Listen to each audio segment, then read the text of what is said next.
અમદાવાદના બોપલમાં સ્થાનિકોએ મેયરનો ઘેરાવ કર્યો છે। મેયર હિતેશ બારોટ સ્થાનિક લોકોના રોષનો ભોગ બન્યા હોય તેવી તસવીરો સામે આવી।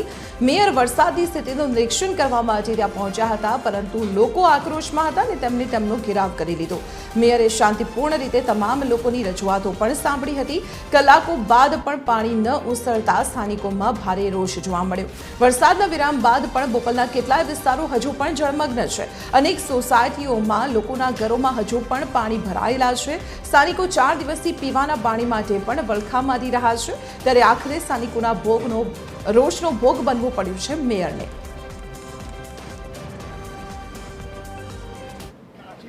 બોપલ ગામની અંદર જે વરસાદી પાણી ભરાયા ત્યારબાદ મેયર દ્વારા પોતે વિઝિટ કરવામાં આવી। ક્યાંક ને ક્યાંક લોકોએ તેમને ઘેર્યા પણ ખરા, જો કે તમામનો સામનો કરીને લોકોની વચ્ચે મેયર પહોંચ્યા છે। સાહેબ, લોકોની વચ્ચે ગયા, રોષ પણ સ્વીકાર્યો આપે અને કામગીરી કરવાનું આશ્વાસન પણ આપ્યું। હું આ પહેલી વાર નથી આવ્યો। આ રોડ ઉપર રાતે 3:30 વાગે છું। ગઈકાલે હતો, ગઈકાલે આપના લોકોને જોડે ઘણા જોડે બાઇટ થઈ છે। તળાવ ઉપર હતો, રાત્રે 3:30 વાગે અહીંયાથી ગયો છું। આ રોડ ઉપર રાત્રે પાણી નીકળવાની વ્યવસ્થા કરી છે। રાતના પંપો ચાલુ છે। પરમ દિવસે આ જગ્યા ઉપર તમે મળ્યા હતા ત્યારે પંપ ચાલુ જ હતો। પંપ લઈ ગયા હોય તો બીજા કામથી ડીઝલ ભરાવા ગયો હોય, શિફ્ટ કર્યો હોય, એટલું જ છે। અહીંયા સંપૂર્ણ પાણી નીકળે નહીં ત્યાં સુધી બોપલ છોડવાનો નથી। સાહેબ, તમારી પણ પરંતુ અધિકારીઓ પર ક્યાંક લોકોએ રોષ ઠાલવ્યો। અધિકારીઓની પણ, અધિકારી પોતે કમિશનર પણ હતા, ડીવાયએમસી પણ છે, બધા જ લોકો, ડીવાયએમસી પાનું પણ અહીંયા આવી આ 2 પંપ મૂકીને ગયા છે। હજુ આના જ વિસ્તારની અંદર બધા જ લોકો છે। હું કોઈ અધિકારીનો બચાવ માટેની અધિકારીની ફરજ છે અને પ્રજાનો રોષ હોય અમારા ઉપર કાઢે, અધિકારી ઉપર તો કાઢવાના નથી।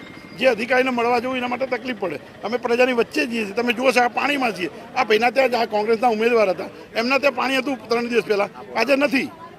એટલે બધી જગ્યાએ એવું કશું હતું નથી। વ્યવસ્થા હવે કરવામાં આવી। પેલા નિકાલ આવે, આપણે છે ને નિકાલ આવશે, રોડ અધ્ધા કરી દઈએ। તમારા ઘરમાં પાણી નહીં આવે પછી હું રોડ અધ્ધા કરી દઉં। આવો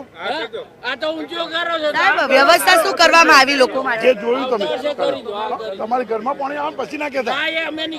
હા, તો હવે ઘરમાં લોકો માટે ફૂડ પેકેટ્સ હોય, પીવાના પાણીની વ્યવસ્થા હોય।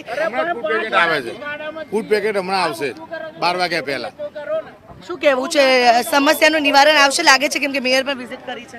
હા, 100% આવશે, વિશ્વાસ સાથે છે અમને બેન। કારણ કે હિતેશભાઈ બારોટ મેયર સાહેબ છે, જેમને અત્યારે અહીંયા મુલાકાતે આવ્યા છે, બોપલ ગામની પરમારવાસની મુલાકાતે આવ્યા છે આપણા બોપલ ગામમાં। એમણે પોતે રૂબરૂ જાતે નિરીક્ષણ કર્યું છે અને એમણે બધાને સાંત્વના પણ આપી છે અને સહાય કરવા માટે આવ્યા છે। તો અમે 100% એમની સાથે આશા રાખીએ છીએ અને કામ કરશે। એમણે પોતે કામ કરવા માટે આવ્યા છે। બિલકુલ, એટલે કે મેયરે વિઝિટ કરીને મેયરે પણ જે રીતે લોકોની વચ્ચે ગયા, લોકોના ઘરો સુધી પહોંચ્યા અને લોકોને આશ્વાસન આપ્યું છે કે ઝડપથી આ વરસાદી પાણીનો નિકાલ કરવામાં આવશે। આ જે વિસ્તાર છે, જે સોસાયટી, જે વાસ આવેલા છે, તે જમીનથી 5 ફૂટ નીચે છે, જેના કારણે ક્યાંક આ સમસ્યા સર્જાય છે। જોકે ઝડપમાં ઝડપ આ સમસ્યાનું નિવારણ લાવવા માટેનું આશ્વાસન મેયર દ્વારા આપવામાં આવ્યું છે। કેમેરા પર્સન નીતિન બગડા સાથે આયુષી, યાજ્ઞ TV 13 અમદાવાદ।